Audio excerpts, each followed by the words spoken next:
I know that I said Wario has a lot of stadium-themed tracks, but that doesn't mean he doesn't also have some unique locales as well. Wario's Gold Mine is one of them. I also feel like this is one of the more popular tracks, so sorry Gold Mine fans. It's alright, but it took a lot for me to like it. Why, you ask?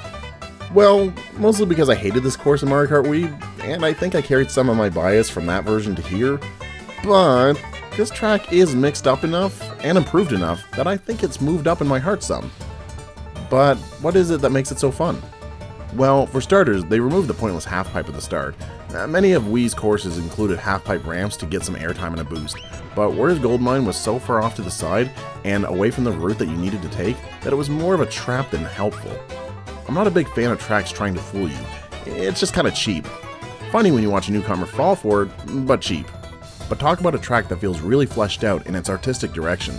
I always say that I'm a fan of Shy Guys, and this looks like a gold mine for them to toil away at, and clearly they live off the cliffs based on the houses that are built into them.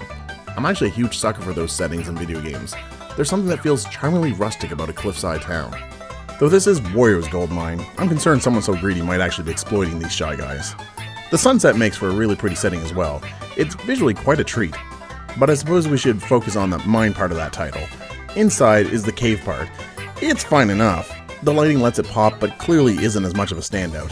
Nintendo did do their best to work with it though. I always mention that I'm a fan of tracks that go off the traditional roadway, and nearly the whole course is set on railroad tracks due to the minecarts. The tracks within the mine really ran with the anti-gravity. When you get inside, the tracks look like they've been warped and bent over years of use, making for a fun, twisting route.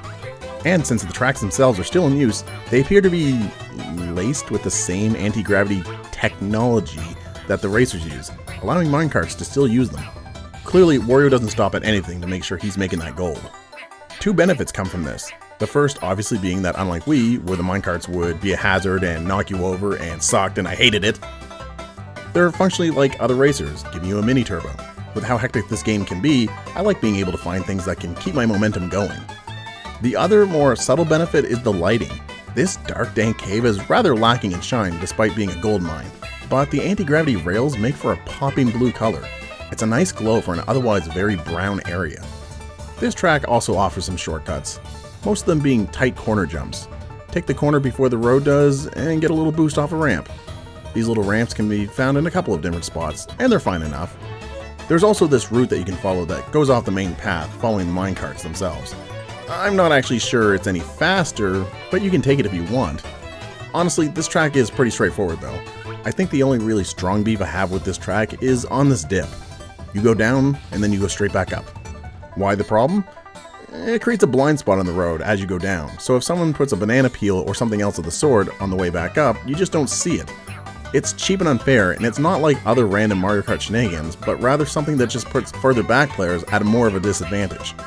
The one fortunate thing is that it is a down and then up ramp, which means the window is small for someone to blindside you. There's other courses that we'll see that goes up and then down, which means it's a blind ramp until you're basically on the trap. It's a real sticking point for a few later courses. But in the meantime, it's still worth noting that Wario's Gold Mine still manages to be a fine race, with some good visuals to help liven up a rather dank, drab cave, with even some improvements on the original track.